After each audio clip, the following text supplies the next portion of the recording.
کہ رمضان اور قرآن یعنی ماہ رمضان میں دو بڑی خوبصورت چیزیں ہیں، ایک روزہ ہے ایک قرآن ہے۔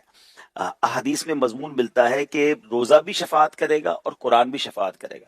روزہ کہے گا یا اللہ میں نے دن میں اسے کھانے پینے سے روکا، قرآن کہے گا میں نے رات کو اسے آرام کرنے سے روکا، یعنی تلاوت ہوئی تراویح ہوئی۔ تو سبحان اللہ، یعنی آپ خوبصورت تطبیق تو خود ہی کر دی گئی نا کہ دن میں روزہ اور رات میں قیام۔ اللہ کرے کہ ہم اس انداز سے رمضان گزاریں کہ اچھا پھر دن میں روزے میں بھی وہ روزہ ہی ہو، کھانے پینے سے صرف رکنے کا نام روزہ نہیں ہے۔ روزہ رکھ کے جناب گناہ ہو رہے ہیں، روزہ رکھ کے جیسے میں سن رہا تھا آپ ٹائم پاس پر بات کر رہے تھے، انہوں نے بڑا پیارا جملہ کہا کہ ٹائم پاس کرتے کرتے کچھ اور فیل نہ ہو جائے۔ تو ہمیں روزہ پاس کرنا ہے، ٹائم پاس نہیں کرنا، روزے کو پاس کرنا، یعنی وہ پاس ہونا جو ایکچولی کھانے پینا تو رک گیا، آنکھوں کا بھی روزہ ہے، زبان کا بھی روزہ ہے، ہاتھ کا بھی روزہ ہے، خیالات کا بھی روزہ ہے۔ تو اپنے آپ کو پیوریفائی کریں، اور اس کے لیے بہترین طریقہ جو ہے نا، اب لوگ جو میں سن رہا تھا آپ میں سے کچھ لوگ بات کر رہے تھے کہ ٹائم نہیں گزرتا۔ اتنی بڑی نعمت ہے مدنی چینل 24/7، یعنی آپ تو جب مدنی چینل کھولیں گے کچھ خوبصورت ہی آ رہا ہوگا، کچھ نیا ہی آ رہا ہوگا، اور دن میں 2 مدنی مذاکرے ہیں، کیا علم سیکھنے کو مل رہا ہے، کیا ماشاءاللہ باتیں۔ تو اپنے آپ کو ایک تو ہے نا بیزی کریں اور دن کا شیڈیول بنا لیں، پھر اس کے بعد رات سبحان اللہ تراویح لازمی طور پر پڑھیں، ہر سجدے پر 1500 نیکیاں ہیں، سبحان اللہ تراویح کی برکتیں لوٹیں۔ تراویح کے بعد اگر کچھ ریسٹ کرنا ہے تو ریسٹ کریں، پھر تہجد میں اٹھیں، پھر کچھ تلاوت کریں، وہ وقت ہے دعاؤں کا، خاص دعاؤں کا وقت ہے، رات بھی عبادت میں گزاریں، اور پھر اس طرح اپنی دن اور رات کو کریں۔ تو یاد رہے کہ رات بھی گناہ سے بچنا ہے۔ مجھے وہ روایت یاد آئی کہ مولا علی شیر خدا کرم اللہ تعالی وجہ الکریم نے ایک مردے کے احوال دیکھے کہ جسے آگ میں جلایا جا رہا تھا۔ آپ نے اللہ کی بارگاہ میں سفارش کی تو ارشاد ہوا کہ اے علی آپ سفارش نہ کریں۔ عرض کیا مولا کیا وجہ ہے؟ ارشاد ہوا کہ اے علی یہ دن کو تو روزے رکھتا تھا، رات گناہوں سے باز نہیں آتا تھا۔ تو روزے رکھ کر گناہ کرنے والے کا عذاب کا یہ عالم ہے، تو جو بیچارے روزے نہیں رکھتے ان کا کیا حال ہوگا؟ تو روزے بھی رکھنے ہیں اور رات گناہوں سے بھی اپنے آپ کو بچانا۔ ماہ رمضان رحمتوں کی کان، مغفرت کا پیغام ہمارے درمیان ہے۔ روزہ جب انسان رکھتا ہے تو کچھ نڈھال محسوس کرتا ہے، خاص طور پر جب افطار کا وقت آتا ہے تو پیاس سے زبان سوکھتی ہے، اور بعض اوقات بندہ کبھی کبھی تھوڑی دیر بعد گھڑی دیکھتا ہے کہ اب کتنی دیر باقی ہے کہ جب میں کھاؤں گا، جب میں پی سکوں گا۔ یہاں 2-3 باتیں بڑی لطیف ہیں، بڑی خوبصورت ہیں۔ پہلی بات تو یہ کہ اس میں جو بندگی ہے نا، جو اللہ سے محبت نظر آتی ہے کہ سامنے پانی موجود ہے، کھانا بھی موجود ہے، مگر میرے رب کا حکم ابھی تک نہیں ہوا ہے، ابھی افطار کا وقت نہیں ہوا ہے۔ اس سے انسان کی اللہ سے محبت چھلکتی ہے کہ بندہ اللہ کو راضی کرنے کے لیے کھانے سے بھی رک گیا، پینے سے بھی رک گیا، اپنی خواہشات سے بھی رک گیا۔ اور روزے کے فضائل کتنے ہیں، یہ اتنا زبردست نیکی کا کام ہے، یہ پورا جسم سمجھ لے عبادت کر رہا ہے۔ آپ کی پوری باڈی جو ہے نا وہ اس وقت عبادت میں مصروف ہے، کیونکہ باڈی کی جو نیڈ پوری ہوتی ہے وہ پانی سے ہوتی ہے، کھانے سے ہوتی ہے، اس سے آپ رکے ہوئے ہیں۔ تو گویا انسان کا پورا جسم اللہ کی عبادت میں مصروف ہے۔ بدقسمتی سے کئی لوگ ایسے سنتے ہیں کہ روزہ رکھنے میں سستی کرتے ہیں، تو وہ بھی سستی نہ کریں کہ روزے کے بارے میں سنیے کہ کیسے کیسے فضائل احادیث میں آئے۔ نبی پاک علیہ الصلوۃ والسلام فرماتے کہ بے شک جنت میں ایک دروازہ ہے جس کو ریان کہا جاتا ہے، اس سے قیامت کے دن صرف روزہ دار داخل ہوں گے اور کوئی داخل نہیں ہوگا۔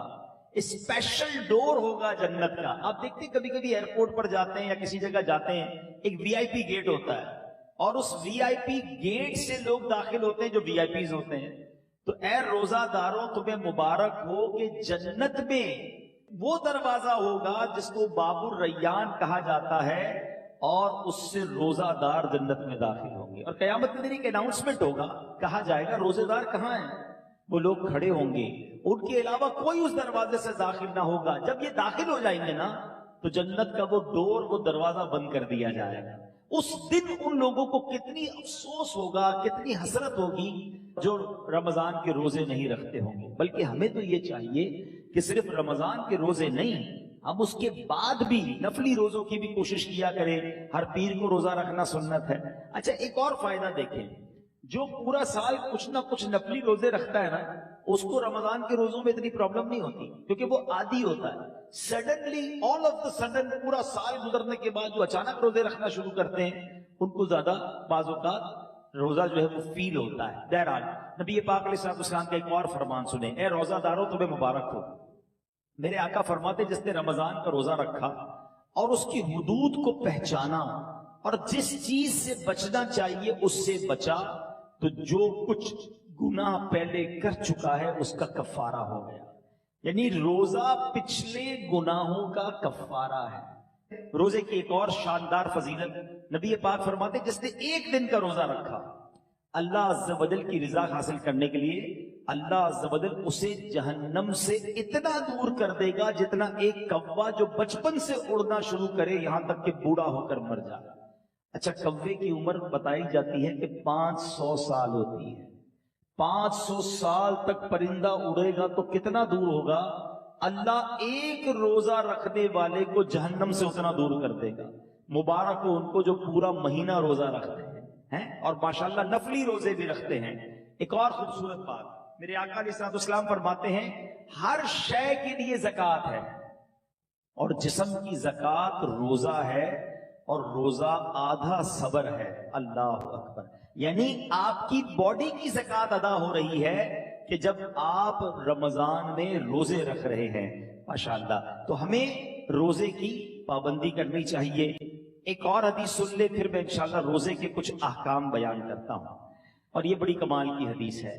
نبی پاک علیہ السلام نے فرمایا کہ قیامت والے دن روزہ داروں کے لیے ایک سونے کا دسترخوان رکھا جائے گا جس سے وہ کھائیں گے حالانکہ لوگ حساب کتاب کے منتظر ہوں گے. اب ذرا سوچئے آج بھوک لگ رہی ہے پیاس لگ رہی ہے کھانے سے رکے ہو نا. اس دن جب لوگوں کو حساب کتاب دینا ہوگا قیامت کے دن لوگ حساب کتاب دے رہے ہوں گے مگر جو روزہ دار ہوں گے ان کو قیامت کے دن جنتی دسترخوان لگا کر وہاں کھانا کھلایا جا رہا ہو. اس کا مطلب کیا ہوا؟ ادھر بھوکے رہ جاؤ ادھر نعمتیں ملیں گی. اگر ادھر کھانا ہے ادھر روزہ نہیں رکھنا ہے تو ادھر کی محرومی ہے. اب آپ کی مرضی ہے چوز کیا کرنا ہے سلیکٹ کیا کرنا ہے. اچھا روزے کی بہت ساری خوبصورتیوں میں ایک اور بڑی کمال کی خوبصورتی کیا ہے کہ بندے کا جو اللہ پر ایمان ہے نا اس کا لیول بہت ہائی ہو جاتا ہے. آپ ذرا غور کریں دنیا میں کروڑوں لوگ روزہ رکھ رہے ہیں ٹھیک ہے. آپ کے ساتھ بھی ایسا ہوا ہوگا آپ گھر میں اکیلے ہوں گے پانی سامنے موجود ہے فریج کے اندر فروٹ بھی کٹا ہوا ہے. کوئی ایک مسلمان ایسا ہے جو اکیلے میں چھپ کر پانی پی لیتا ہو؟ کوئی ایک فروٹ کھا لیتا ہو؟ کوئی نہیں دیکھ رہا نا چلو کوئی بات نہیں. وجہ واٹ از دا ریزن؟ یہاں تک کہ اب جب وضو کر رہے ہوتے ہیں ہم اس وقت بھی احتیاط کر رہے ہوتے ہیں کہ کلی زور سے نہ ہو جائے کہیں خلق کے نیچے پانی نہ چلا جائے. ناک پہ پانی چڑھاتے وقت بھی احتیاط کرتے ہیں کہ ناک کی ہڈی سے اوپر چلا گیا تو روزہ ٹوٹ جائے گا. یہ کیوں؟ حالانکہ وضو خانے پہ کسی کو بھی نہیں پتا چلے گا میں 1-2 چلو پانی پی لوں لیکن ہم سب کا خیال کیا ہے؟ اللہ دیکھ رہا. یہی ہے نا دل میں کہ کوئی نہیں دیکھ رہا مگر رب دیکھ رہا ہے. اب ذرا غور کرو میرے پیارے اسلامی بھائیوں رمضان ساری دنیا کے مسلمانوں کا لیول آف ایمان ادھر لے جاتا ہے کہ تم اکیلے میں کھانا نہیں کھا رہے کیونکہ اللہ دیکھ رہا ہے. تو اب سوال یہ ہے کہ جب اللہ رمضان میں دیکھ رہا ہے تو کیا رمضان کے بعد نہیں دیکھ رہا؟ حلال کھانے سے رک گئے کیونکہ افطار کا وقت نہیں ہوا مگر بندہ پھر حرام دیکھنے سے کیوں نہیں رکتا کہ اللہ دیکھ رہا ہے؟ اکیلے میں گناہ کرتے وقت یہ خیال کیوں نہیں آتا کہ رب دیکھ رہا ہے؟ ایکچولی رمضان ہماری پوری پریکٹس کروا رہا ہے کہ دیکھو جب پورے رمضان تم یہ خیال دل میں بٹھائے رکھتے ہو کہ اکیلے میں کھانا نہیں ہے پینا نہیں ہے رب دیکھ رہا ہے تو پھر رمضان میں بھی اور رمضان کے بعد بھی حرام کماتے وقت بھی سوچو نا اللہ دیکھ رہا ہے. حرام بولتے وقت بھی سوچو اللہ دیکھ رہا ہے. حرام سنتے وقت بھی سوچو اللہ دیکھ رہا ہے. تو انشاءاللہ اگر یہ پریکٹس بن گئی کہ اللہ دیکھ رہا ہے تو پھر گناہ کرنے کی عادت چھوٹ سکتی ہے. اللہ مجھے بھی اور آپ کو بھی یہ خیال ایسا عطا کر دے کہ جب بھی برائی کی طرف جانے کو جی چاہے دل سے صدا آئے کہ اللہ دیکھ رہا ہے. بالکل اسی طرح میرے پیارے اسلامی بھائیوں رمضان میں جو روزہ رکھتے ہیں اور چیزوں کی جزا بیان ہوئی ہے کہ بھائی اس کے بدلے جنت کا گھر ملے گا، جنت کے درخت ملیں گے، جنتی کھانے ملیں گے۔ اب آؤ روزے کی ایک اور فضیلت سنو۔ میرا کوئی بھائی، میری کوئی بہن اور روزہ کبھی قضا نہ کرے۔ روزہ قضا کرنے کا خیال بھی آئے تو دل میں یہ نہ لائے۔ لوگ کہتے ہیں یار کام کاج بہت ہوتا ہے، نوکری مجھے کرنی ہوتی ہے۔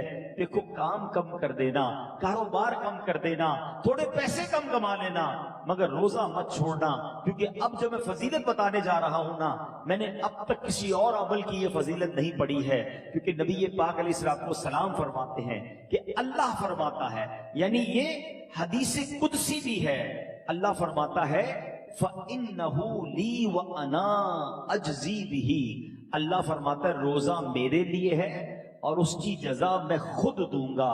باقی چیزوں کی جزا رب فرشتوں کے ذریعے عطا فرماتا ہے، مگر روزہ دار کے لیے رب نے فرمایا اس کی جزا میں خود عطا فرماؤں گا۔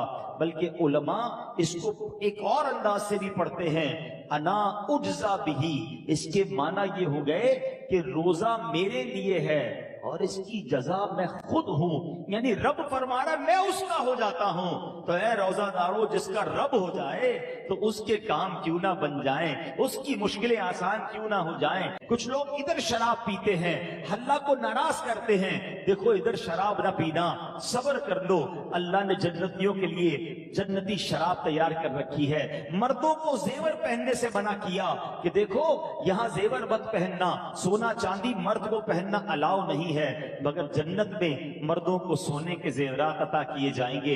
ادھر حرام عورتوں کی طرف، ناجائز عورتوں کے پاس جانا، جو حرام ہیں ان کے قریب مت جانا، جی تو چاہتا ہے، شیطان تو بلاتا ہے، مگر حرام کاری سے بچ جاؤ۔ اللہ نے جنت میں جنتیوں کے لیے حوریں تیار کر رکھی ہیں۔ اگر آپ اس لاجک سے دیکھیں نا، جس چیز سے شریعت نے ہمیں یہاں روکا ہے، جس کا دل بھی چاہتا ہے، شریعت نے یہاں سمجھا دیا کچھ سال رک جاؤ، جنت نہ ختم ہونے والی ہے۔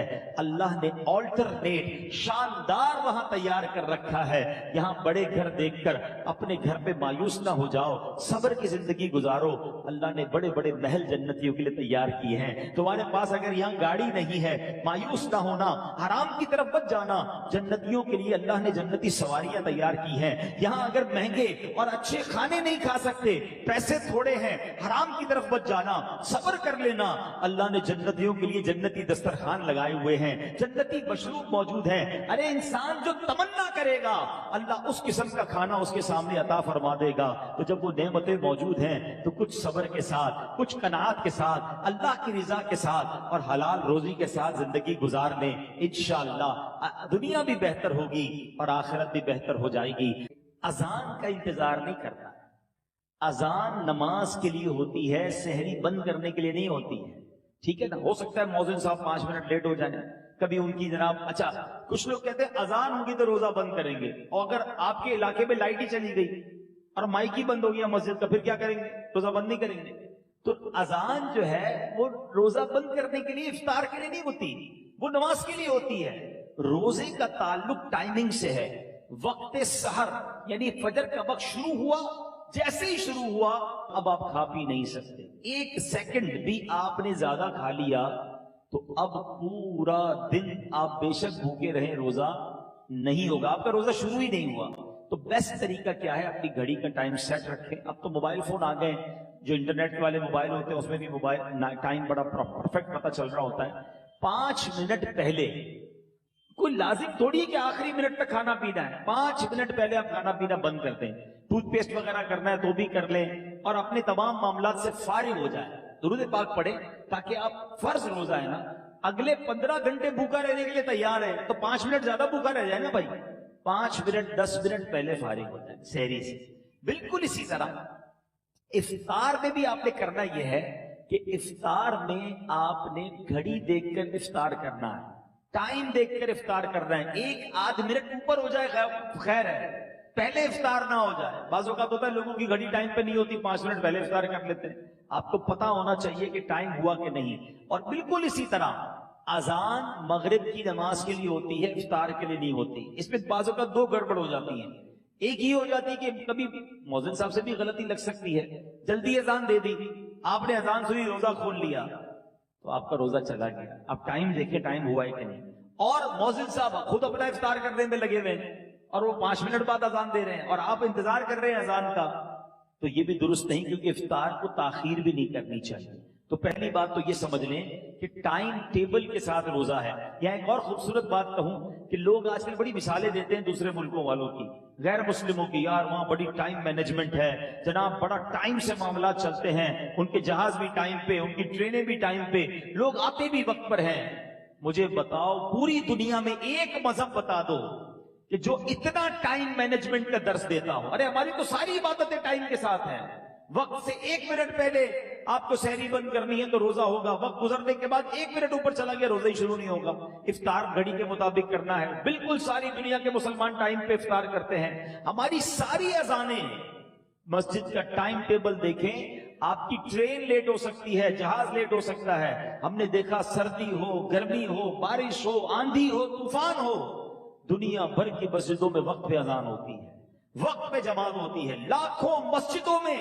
کیسی شاندار ٹائم مینجمنٹ ہے، اسلام کی کتنی عبادتیں ٹائم کے ساتھ ہیں۔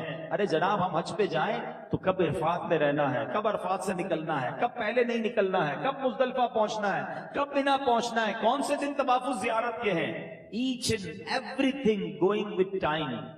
اسلام جتنا ٹائم مینجمنٹ سکھاتا ہے نا، اتنا دنیا کا کوئی مذہب نہیں سکھاتا۔ ہاں یہ ضرور کہہ سکتے ہیں کہ ٹائم مینجمنٹ اسلام میں ضرور ہے، مسلمان اس سے سیکھتے نہیں ہیں، تو ہمیں دوسروں کی مثالیں دینے کی کیا ضرورت ہے؟ ہمارا دین ہمیں شاندار ٹائم مینجمنٹ سکھاتا ہے۔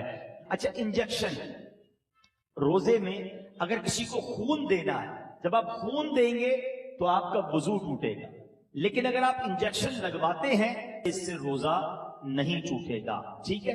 کان میں اگر کوئی ڈراپ ڈالتا ہے، اگر اس کا کان کا پردہ پھٹا ہوا نہیں ہے تو بھی اس سے روزہ نہیں ٹوٹے گا۔